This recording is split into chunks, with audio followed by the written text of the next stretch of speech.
HIV नसताना अहवाल आला पॉझिटिव्ह. सांगलीतील एका क्लिनिकच्या खासगी लॅबमधील प्रकार. डोळ्याची शस्त्रक्रिया करण्यास नकार.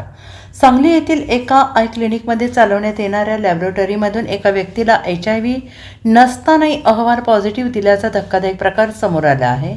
याबाबत संबंधित क्लिनिकवर आणि लॅब चालकावर कारवाई करावी अशी तक्रार जिल्हाधिकारी आणि महापालिका आयुक्त यांच्याकडे झालेली आहे. या संदर्भात चौकशी करून एप्रिल रोजी होणाऱ्या बोगस शोध मोहीम समितीच्या बैठकीत कारवाईबाबत निर्णय घेण्यात येणार असल्याचे आश्वासन जिल्हाधिकारी यांनी दिलं आहे. जिल्ह्यातील एका गावातील ही टेस्ट कन्फर्मेटिव्ह नाही अशी कल्पना रुग्णाला दिली.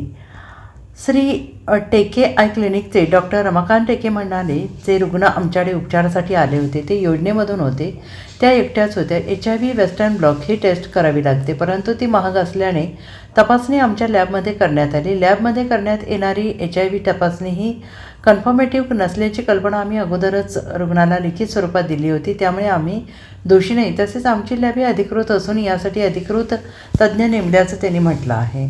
वृद्धेची मोतीबिंदूची शस्त्रक्रिया करण्यासाठी सांगलीतील श्री टेके आय क्लिनिक येथे तपासणीसाठी आल्या होत्या. क्लिनिकमधील लॅबमध्ये 16 फेब्रुवारीला HIV आणि हेपॅटायटिस Bची तपासणी करण्यात आली, परंतु रुग्णाच्या नातेवाईकांनी HIVची तपासणी 28 जानेवारी 2026 रोजी केल्याचे सांगून आणि हा त्याचा अहवाल निगेटिव्ह आल्याचे डॉक्टरांना सांगितले, परंतु डॉक्टरांनी पुन्हा HIVची तपासणी करण्याचा आग्रह धरला. त्यानुसार क्लिनिकच्या लॅबमध्ये HIVची तपासणी केली असता त्याचा अहवाल मात्र पॉझिटिव्ह आला.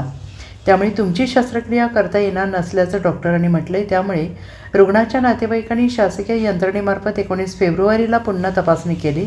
त्या ठिकाणी HIV निगेटिव्ह अहवाल आला. क्लिनिकतर्फे करण्यात आलेल्या तपासणीमध्ये जो अहवाल देण्यात आला त्या अहवालावर नोंदणीकृत डॉक्टरांची सही नसल्याचे आढळून आले आणि या सर्व गोष्टी उघडकीस आल्यानंतर रुग्णाच्या नातेवाईकांनी टेके आय क्लिनिक विरोधात जिल्हा शल्य चिकित्सक यांच्याकडे तक्रार केली आहे. तसेच राज्याच्या सार्वजनिक आरोग्य विभागाकडे तक्रार करण्यात आली आहे. नागपूर उच्च न्यायालयाने चुकीचा अहवाल देणाऱ्या DMLT टेक्निशियनला महाराष्ट्र मेडिकल प्रॅक्टिशनर्स कायद्याखाली शिक्षा देण्यात आली आहे. यामुळे टेके आय क्लिनिकमध्ये अशाच प्रकारे कायद्याचं उल्लंघन केलं आहे, त्यामुळे त्यांच्यावर गुन्हे दाखल करावे अशी मागणी रुग्णाच्या नातेवाईकांनी केली आहे.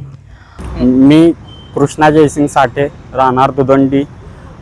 मी गेले 3 वर्ष झाले बोगस पॅथॉलॉजी लॅब संदर्भात तक्रारी करतोय. त्या अनुषंगाने कोणतीही ठोस पावले आरोग्य विभागानं उचललेली नाहीत. बोगस डॉक्टर समितीचे अध्यक्ष सन्माननीय जिल्हाधिकारी आहेत, सचिव, उपाधीक्षक, पोलीस मुख्यालय हे आहेत.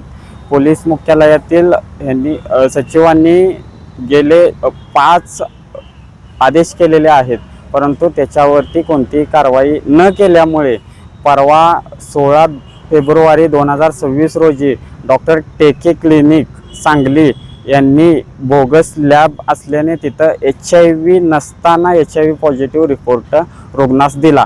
याची देखील तक्रार मी परवा जिल्हाधिकारी तथा महानगरपालिकेचे आयुक्त यांच्याकडे दाखल केलेली आहे. त्या तक्रारीवरती 23/4/2026 रोजी बोगस डॉक्टर शोध समितीच्या बैठकीमध्ये आदेश दिले जातील असे जिल्हाधिकारी यांनी सांगितलेले आहे. माझ्या तक्रारीवरती आरोग्य विभागाने व जिल्हाधिकारी तथा समितीच्या अध्यक्षांनी यांनी ठोस कारवाई करावी अशी माझी मागणी आहे.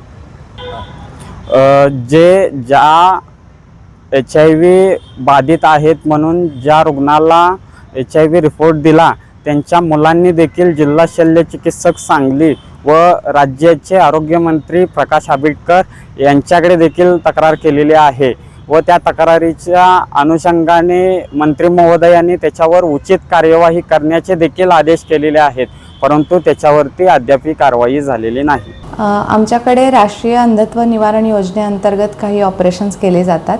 त्यामध्ये पेशंटचे सिरोलॉजी टेस्ट करणं गरजेचं असतं. त्यामध्ये एका पेशंटची सिरोलॉजी टेस्ट जी रॅपिड टेस्ट असते ती पॉझिटिव्ह आली, परंतु अशा केसेसमध्ये 5% पेशंटमध्ये फॉल्स पॉझिटिव्ह रिझल्ट येऊ शकतात आणि मग अशा केसेसमध्ये आम्ही पुढच्या कन्फर्मेटरी टेस्ट करायला पेशंटला सल्ला देतो आणि तसा सल्ला आम्ही पेशंटला आणि पेशंटच्या नातेवाईकांना दिलेला आहे की पुढच्या जी काही कन्फर्मेटरी टेस्ट आहे ती करणे गरजेचं आहे. त्यात कोणत्याही प्रकारचं हॉस्पिटल प्रशासनाचा निष्काळजीपणा नाही आहे. Bureau report SBN Marathi, Sangli.